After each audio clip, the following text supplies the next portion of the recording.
고린도전서 2장 14절에서 16절 말씀 함께 교독하겠습니다. 16절은 같이 읽으면 되고요.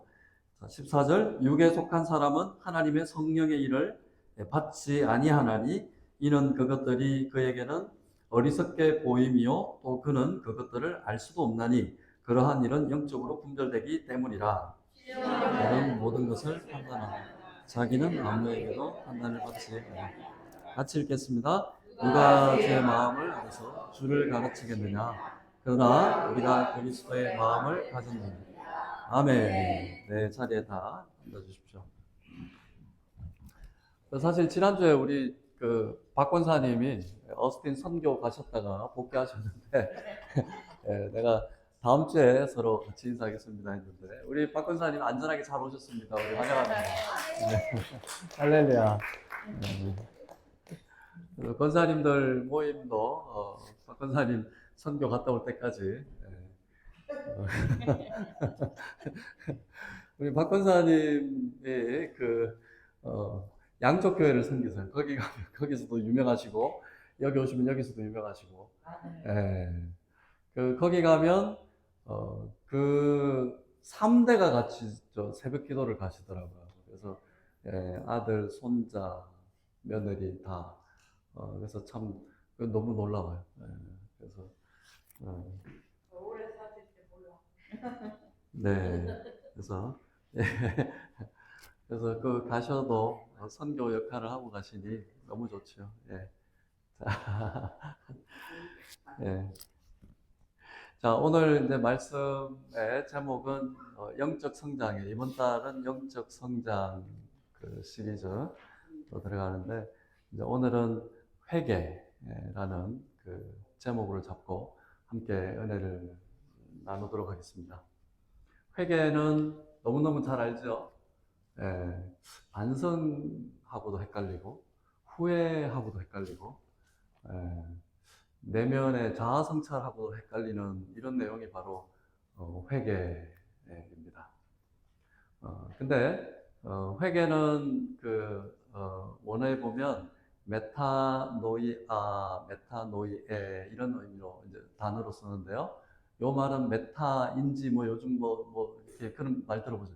메타 노이에 그러니까 완전히 내 마음을 바꾼다 이 말이에요. 완전히 전환한다 이 말이에요. 사도행전에 보면 사도 바울이 말타섬 그죠? 멜리데 섬에 가가지고 불을 쬐는데 그죠? 난파돼가지고 불 쬐는데 뱀이 올라오잖아요. 독사가 올라가지고 사도 바울의 손을 문단 말이에요. 독사가 이렇게 달려있는 걸 보고 원주민들이 저 뱀한테 물리면 무조건 죽는다라는 자기들 경험적 아니에요. 그 섬에 살았던 원주민이 모를 리가 있나요? 근데 사도 바울이 그 뱀을 털어서 불에 집어넣었잖아요. 그래서 이제 그 원주민들이 이제 죽을 거다. 배에서 난파된 거에서는 살았는데 결국은 저가 하나님한테 저주받고 어떤 절대 신한테 저주를 받아서 반드시 죽을 거다 그랬는데 한참 기다려도 안 죽는 거예요. 그때 그 원주민들이 뭐라 그래요? 성경에서는 그들의 마음을 돌이켜 그는 신이로다 이렇게 추작을 합니다.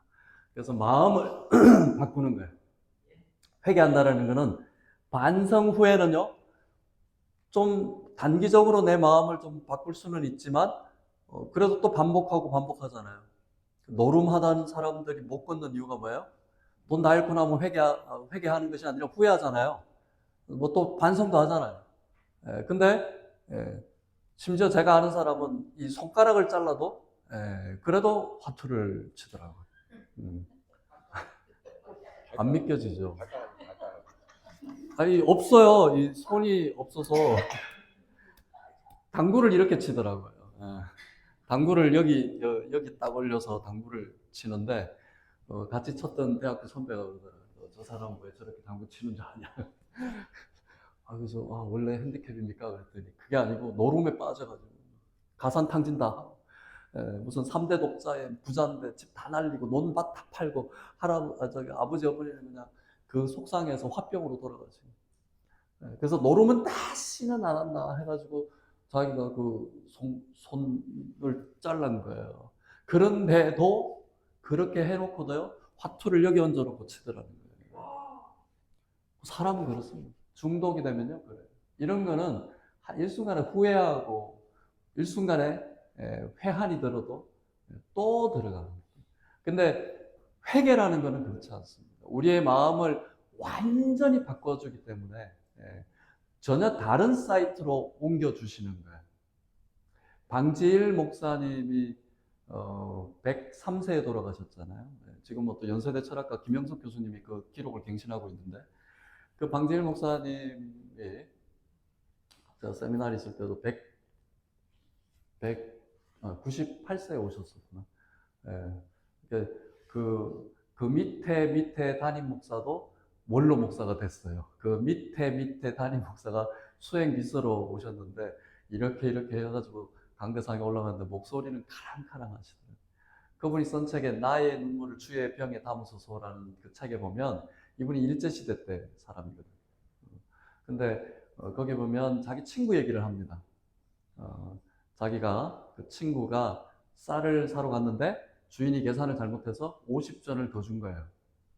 50전을 더 줬어요. 더 줬는데 그걸 받아보니까 50전을 더 줬는데 그걸 잊어버리고 있었어요. 근데 기도할 때 그 50전이 계속 생각이 나는 거예요. 그래서 기도할 때마다 그 50전 더 받은 거에 대해서 회개를 하고 또 하나님 앞에 용서를 구하고, 그렇게 다 해결됐는 줄 알았는데 어느 금요일 날 교회에서 기도를 하는데 또 그 50전이 생각이 나는 거예요. 그래서 그 친구가 방지일 목사님한테 방 목사 50전이야 이렇게 막 소리를 치더래요. 그래서 도저히 안 되겠어서 그 다음날 50전을 들고 50전이 아니라 3배를 더 보태가지고 1원 50전, 계산이 1원 50전.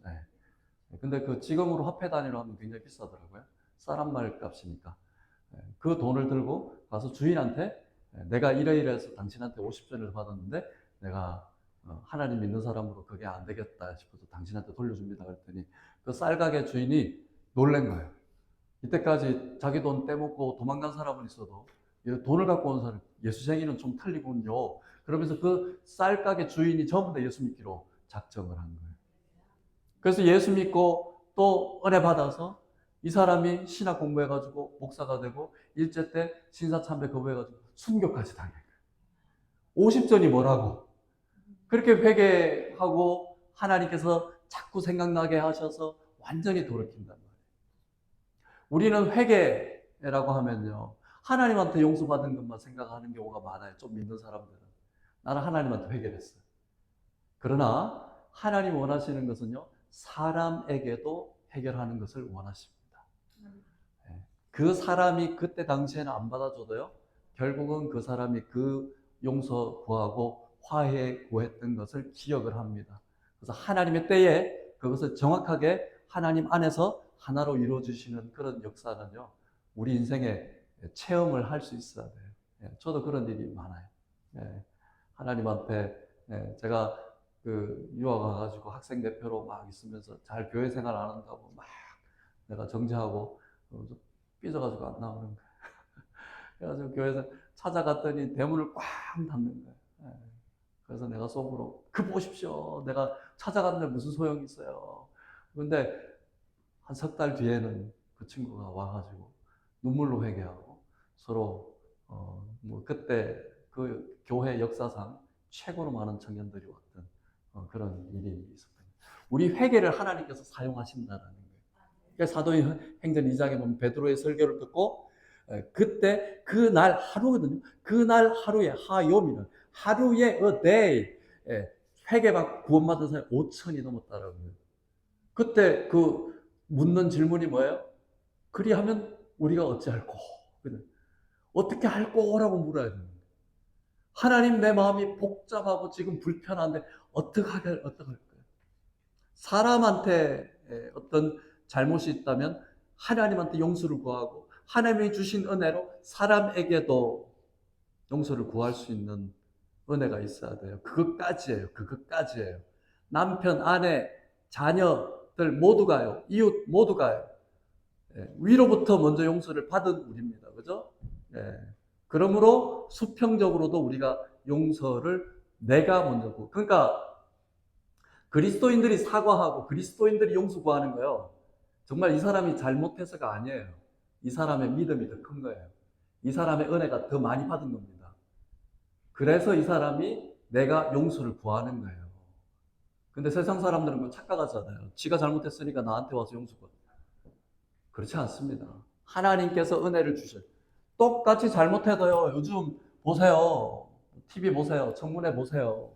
잘못했는 거 절대로 잘못했다 안 그러거든요. 그때 그 상황이 있었다 그러잖아요. 네. 그래서 영적 성장에 있어서는요. 회개가 아주 필수 아이템입니다. 예, 필수예요. 예, 우리가 신앙생활 할 때 기뻐해야죠. 즐거워해야죠. 믿어야죠. 그러나 정말 기뻐하기 위해서는 우리 마음에 하나님한테 먼저 나의 잘못과 죄를 용서를 구하고 회개를 구해야 돼요. 하나님 앞에 구할 것도 있고요. 그리고 수평적으로 사람한테 구할 것도 있다 이 말입니다. 육에 속한 사람이 있어요. 오늘 우리가 읽은 14절 보세요. 육에 속한 사람이 있죠. 14절 한번 읽어보실까요? 다시 한번 시작. 육에 속한 사람은 하나님의 성령의 일들을 받지 아니하느니 이는 그것들이 그에게는 어리석게 보이며 또 그는 그것들을 알 수도 없나니 그러한 일은 영적으로 분별된다. 육에 속한 사람, 헬라어로 사이코 들어보셨죠? 육에 속한 사람이래요. 육에 속한 사람은요, 영적인 일을 관심이 없는 사람이에요. 영적인 관심이 없는 사람 뭐예요? 전도를 해보세요. 육에 속한 사람은요, 아이고, 하나님이 어디 있어? 교회 너나 잘 가. 육에 속한 사람이에요. 이 사람은 거듭나지도 않았고 거듭날 수도 없는 사람이에요. 왜냐하면 전혀 도무지 영적인 일에는 관심이 없는 자연인이에요. 자연인. 그러니까 모르는 거예요. 얘기를 해봐야 안 통하는 거예요. 교회 오라 그래봐야 너나 잘 가라고 얘기를 하는 거예요. 바빠 죽겠는데 무슨 교회를 갈 시간이 있냐 이 말이에요. 우선순위가 교회가 아니에요. 우선순위가 신앙생활이 아니에요. 내 삶이 우선이고 여유가 조금 생기면 그때 한번 생각해 볼게. 이런 사람들이 얼마나 많아요. 그때 생각해 볼 여지를 하나님께서 주면 좋겠어요. 그게 마음대로 되나 이 말이죠. 두 번째는 육신에 속한 자입니다. 육신에 속한 자는요. 한 장만 넘겨보세요. 3장 고린도전서 3장 3절 한번 읽어볼까요? 바로 한 장만 넘기면죠. 3장 3절 시작. 너희는 아직도 너희 가운데 시비와 분쟁이 있으니 어찌 육신에 속하여 사람을 따라 행함이 아니냐. 고린도 교회에 경고하는 거거든요. 육신에 속한 자는 그 위에 보세요. 내가 너희를 젖으로 먹이고 밥으로 아니하였노니 이는 너희가 감당하지 못합니다. 고린도 교회가 맨날 싸우고 찢고 폭고하는 이유가 너희가 예수를 믿긴 믿는데 아직까지 우유만 먹는다 이 말이야. 아직까지 젖만 먹는다 이 말이야. 고기를 도저히 먹을 생각을 안 한다 이 말이야. 말씀으로 이 말씀이 베레아 사람처럼 맞는지 안 맞는지 이 말씀을 내 인생에 한번 시도도 안 해본다 이 말이에요. 이 말씀대로 내가 응답 받는지 안 받는지 한번 체험도 한번 안 해보는 거예요. 예수 믿는다고 하면서. 이런 어린아이, 영적 어린아이라는 거예요. 그러니까 교회 10년, 20년 다녀도 열받으면 교회 안 나오는 거예요. 시험 들었다라고 고급스러운 말 쓰지 마세요. 삐진 거라고 얘기했잖아요. 고급스럽게 시험 들었다 그러면 뭐가 하나님이 알아주실 것 같아요. 자기 성격이에요, 성격. 이런 사람은 육신에 속한 사람, 육신에 속한 사람. 예수 믿는다고 하지만 아직까지 젖만 먹는다 이 말이에요. 도대체 좀 어렵다 그러면 온갖 감언 이설로 갖다 대고 자기의 그 영적 수준을 환미화시키는 사람이에요. 교회의 푸직이에요. 교회 푸직이에요. 목사도 푸직이에요. 장로도 푸직이에요. 권사도 푸직이에요. 평신도들 전부 다 푸직이에요. 내가 보니까 휴스턴의 푸직이야 보니까. 자 보세요. 15절 보세요. 2장 15절. 2장 15절 다시 자, 또 하나의 부류들이 있으니 이 자들은 어떤 사람인가? 15절 시작. 신령한 자는 자기는 아무에게도 판단을 받지 않으니라. 와, 끝내주네. 네, 이때 판단하다가 착각하지 마세요. 이때 판단하다가 다른 사람 막 판단하고 나는 내 마음대로 막 포청천처럼 그렇다는 얘기가 아니라 하나님의 마음으로 사물을 분별한다 이 말이에요. 사물을. 돌아가는 이치를 하나님의 눈으로 하나님의 마음으로 본다 이 말이에요. 여간 나를 열받게 하고 여간 나를 시험 들게 해도 아하, 하나님이 어쩌면 저 사람을 통해서 나를 돌아보게 하시는구나. 아하, 어쩌면 하나님께서 이 고통을 통해서 나를 성장시키려고 하는구나. 이렇게 하나님의 마음으로 나의 삶을 교정시켜 준다 이 말입니다. 이게 신령한 자라는 거예요. 고린도 교회에 이러한 신령한 일을 사모하라고 하는 이유입니다. 찢고 뽑고 할 이유가 없잖아요. 말씀대로 산다면. 이게 바로 신령한 자예요. 그래서 신령한 자는 모든 것을 판단한다. 그래서 누가 주님의 마음을 알아서 주님의 마음을 가르치겠습니까? 이게 바로 이사야서 40장입니다. 성령이 너희 안에 계십니까? 너희가 하나님의 전인 것을 알지 못하느냐? 하나님의 영이 오시면요, 신령한 것까지도 우리가 하나님의 마음까지도, 하나님의 깊은 내면까지도 통달하는 거예요. 그러다 보니까 거기에 one of them으로 아주 부수적으로 우리가 소위 말하는 foretelling, 미래를 알 수 있는 영적인 예언의 은사도 받기도 하고 그렇습니다. 근데 그것만 추구하면 큰일 나는 거예요. 그게 아니에요. 자, 그래서 성경이 요구하는 회개의 그런 원리가 있다 이 말이에요. 무조건 내가 잘못했습니다 라고 한들 그게 내 마음으로 되냐 이 말이에요. 하나님께서 우선 내 마음을 변화시켜 줘야 된다 이 말입니다. 그렇다면 회개를 하기 위해서는요, 말씀을 가까이 둬야 돼요. 왜냐하면 성경에서는 계속 처음부터 끝까지 우리가 마음을 돌이키라고 얘기를 하거든요. 마음을 변화시키라고 얘기하거든요. 그리고 공동체에 와야지 이 말씀과 함께 도전을 시켜주는 거거든요. 셀 모임이 있는 이유가 뭐겠어요? 다 각자 모임이 있잖아요. 뭐 고등학교 동창회도 있고 대학교 동창회도 있고 다 모임이 있잖아요. 거기에 가서 말씀 얘기 흔들고 나만 무섭게 되잖아요. 근데 적어도 교회 셀 모임으로 모이면요, 말씀으로 모여야 되는 이유가 그겁니다. 셀 모임으로 모여서 말씀으로 서로 도전하고 그 자리에서는 내가 자존심이나 자존감 때문에 표현하지 않더라도 아하, 차 타고 가다거나 집에 가서 하나님의 말씀이 그렇구나 라고 나를 돌아볼 수 있는 이러한 여건을 조성해 주는 것이 셀의 역할인 거예요. 셀의 역할이 뭐예요? 말씀을 들고 배신자에게, 전도자에게 가서 말씀을 전할 수 있는 용기와 담대함이 있어야 되는 거예요. 그 사람이 거기에서는 바빠 죽겠는데 내가 어떻게 교회 갑니까? 라고 하더라도 그 마음에 말씀은 심장과 말씀은 양심을 때려주거든요. 그렇게 보내고 나서 다시는 교회 안 갈 것 같이 표현을 했지만 마음속 깊은 데서는 뭐예요? 내가 이렇게 살아서 될까? 이렇게 사는 것이 정답일까? 라고 그 동기를 던져주는 겁니다. 말씀과 함께. 이게 전도예요. 이게 전도. 근데 그렇잖아요. 전도할 때 내가 이 사람을 한번 설득시켜 보려고 하면요, 잘 되지 않아요. 여간 잘 되지 않습니다. 내가 이 사람을 한번 리저너블하게 논리적으로 어떻게 한번 감화 감동시켜 볼까, 그렇게 전도하려고 생각하면요, 복잡해요. 노가다요. 노가다. 그렇게 전도하면요, 노가다요. 선교지 가보세요. 너무 아쉬운 게 우리 교회도 이제 선교를 갈 작정을 하고 있어요. 우리 김우섭 선교사도 지금 미국 들어왔는데 우리 교회 한번 오셨습니다. 그분들 가서 하는 말이 뭐예요? 그냥 가가지고 말씀을 던지는 거예요. 쭉 탁 던지는 거예요. 근데 던져서 어느 순간에 다시 그 자리에 와 보면 그 말씀이 살아서 씨앗으로 열매 맺고 있는 그런 일들이 얼마나 많은지. 어제도 우리 목사님들 모여서 얘기했는데 가가지고 말씀 쪽보고 A4 용지 한 장 던져놓고 왔는데 그 나라 말로. 근데 그거를 1년 동안 보고 있었던 거예요. 그 집에서. 말씀은 말씀 스스로 살아있다는 것을 믿으십니까? 말씀은 살아있어요. 이 말씀에 우리가 잘못 적용하면 이 말씀이 독이 되지만요, 이 말씀은 스스로 살아서 운동력이 있기 때문에 그 A4 용지 한 장 집어 던져놓고 와도 1년 후에 갔더니 그 가족이 전부 다 교회 다니고 예수 그리스도를 믿고 있더라는 거예요. 가니까 얼마나 그 선교사님을 반갑게, 너무 감사하다. 그때 안 오셨으면 우리 가족은 예수를 안 믿었을 건데. 전도 선교라는 것은 이런 겁니다.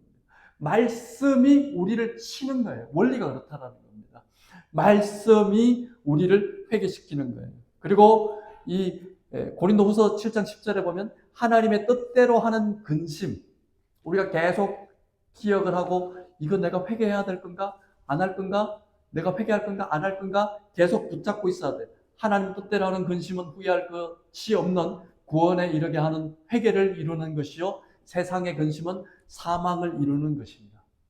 내가 뭘 회개할까? 내가 뭘 회개할까? 고민하셔야 된다는 거예요. 세상이 주는 근심은요, 사망에 이르게 해요. 그런데 하나님께서 주시는 근심은요, 나를 회개시키는 거예요. 아, 내가 신앙생활 이렇게 해도 될까? 근심하셔야 돼요. 아, 내가 이렇게 그 하나님 믿어도 될까? 근심하셔야 돼요. 이게 바로 성경에서 말하고 있는 후회할 것 없는 구원에 이르는 회개를 일으킨다 이 말입니다. 그러면 회개는 뭐냐? 구원으로 가는 문이다 이 말입니다. 그죠? 구원 하니까 교회만 오면 구원 하고 우리나라 우리 한국 사람들 교회에 간판만 세워도 그냥 부흥이 일어났던 70년대 80년대 목회자들 했던 말이 뭐예요? 믿기만 하면 구원받는다 그랬잖아요. 그래서 우리 이민사회도 마찬가지예요. 전부 다 구원받았다라고 생각을 하고 지금 우리가 신앙생활을 하고 있는데, 그러다 보니까 교회만 다니면 직분받고 교회만 다니면 구원은 자동으로 받는 것처럼 생각을 하는데 그렇지 않아요. 구원은 철저한 회개와 정말 내가 개인적으로 예수 그리스도를 만남이 있어야 된다 이 말입니다. 그래서 예수 그리스도께서 말씀으로 나를 인도해 주셔야지 구원을 받는 거예요. 유아 세례를 우리 침례교가 받아들이지 않는 이유가 그겁니다. 부모의 믿음으로 자녀가 구원받지 않는다는 거예요. 근데 그렇지 않거든요. 유아 세례를 주는 이유가 부모의 믿음으로, 그래서 우리 침례교회는 뭐예요? 그걸 뛰어넘잖아요. 인격적으로 예수 그리스도를 받아들이지 않으면 그건 구원하고 상관없다. 그래서 자동으로 어린 영혼들은 천국 간다고 돼 있어요. 근데 어린아이 아무것도 모르는데, 러시아 종교 같은 경우 보세요. 얼음 깨가지고 100일도 안 됐는데 얼음 속에 집어넣었다 꺼내잖아요.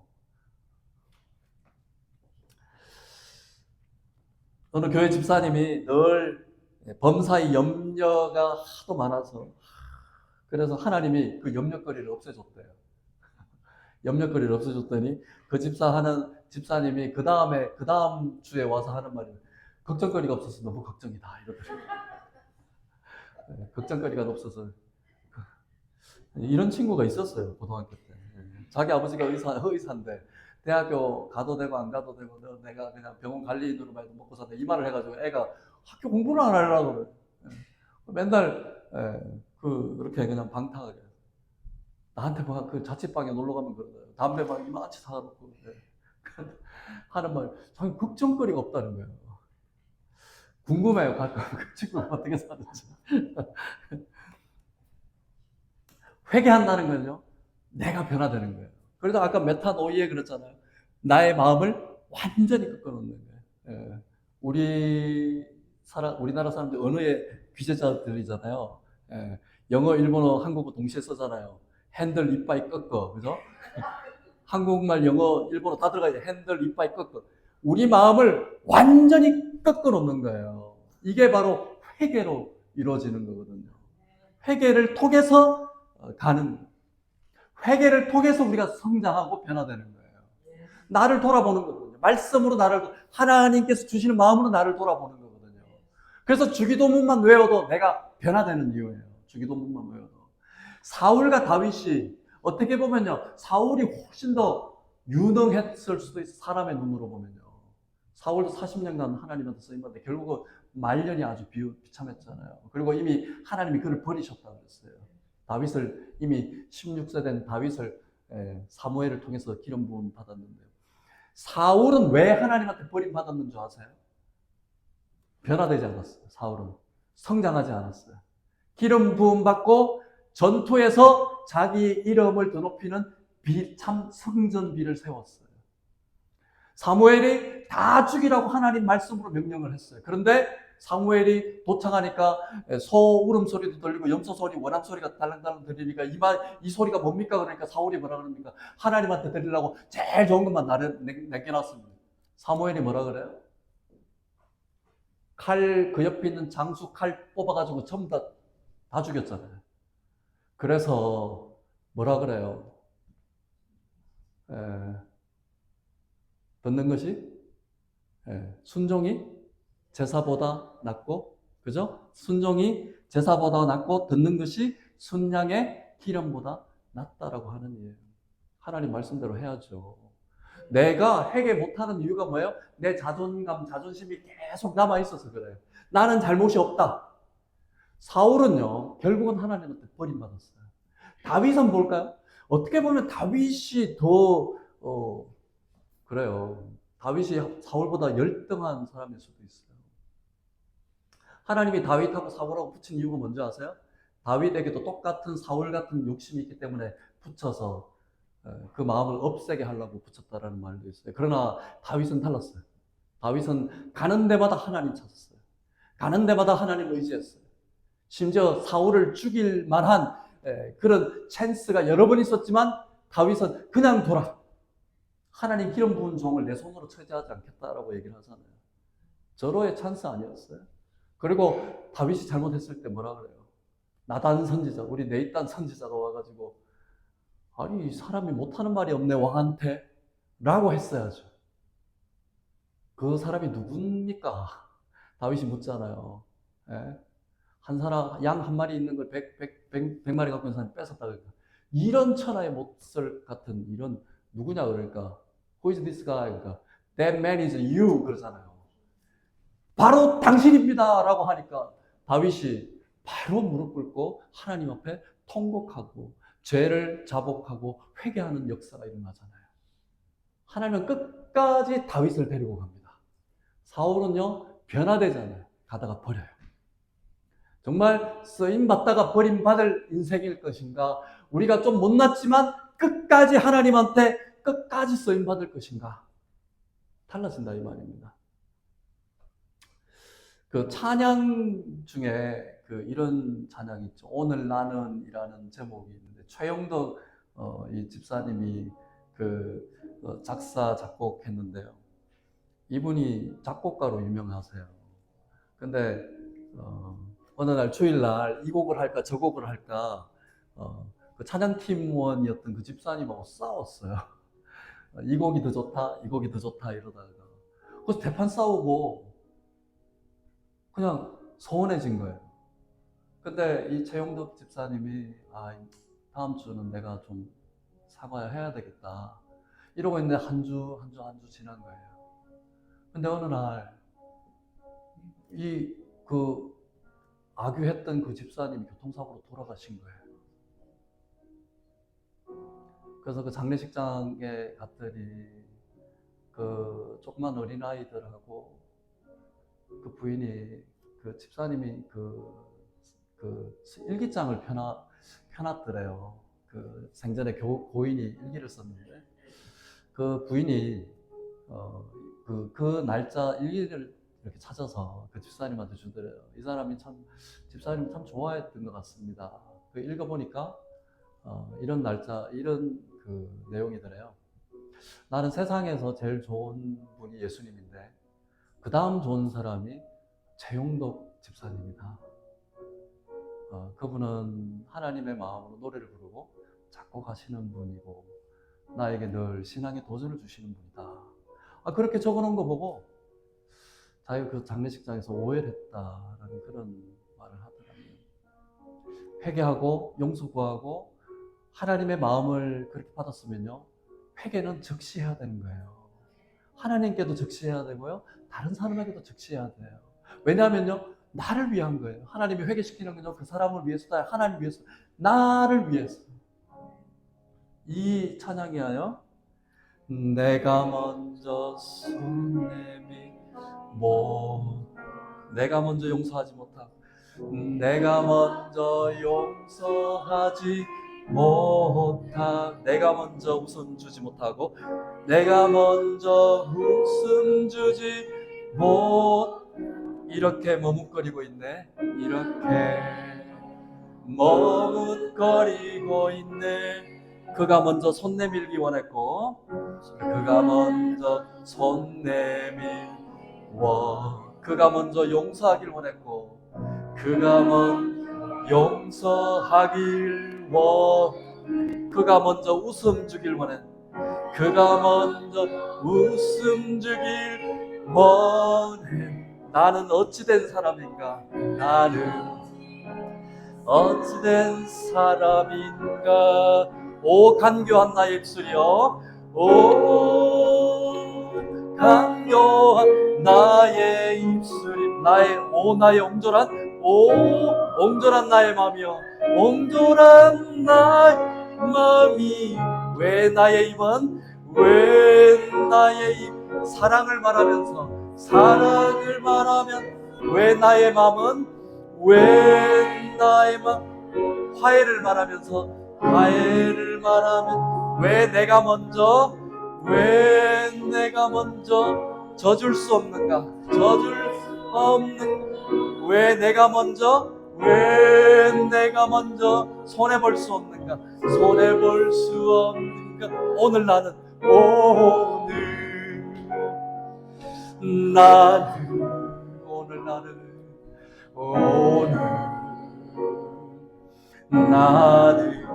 주님 앞에서 몸둘 바 모르고 이렇게 흐느끼며 서 있네. 어찌할 수 없는 이 맘을 이 맘을 주님께 맡긴 채로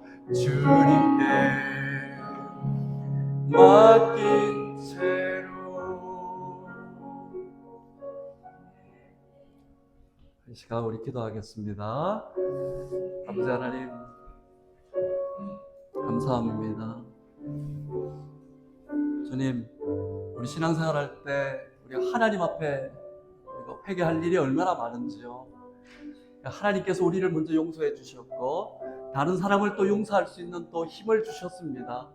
하나님 이 땅 살아가면서 우리의 죄를 그리고 또 죄악 심성을 그리고 허물을 모두 하나님께서 제거해 주시는 줄 믿습니다.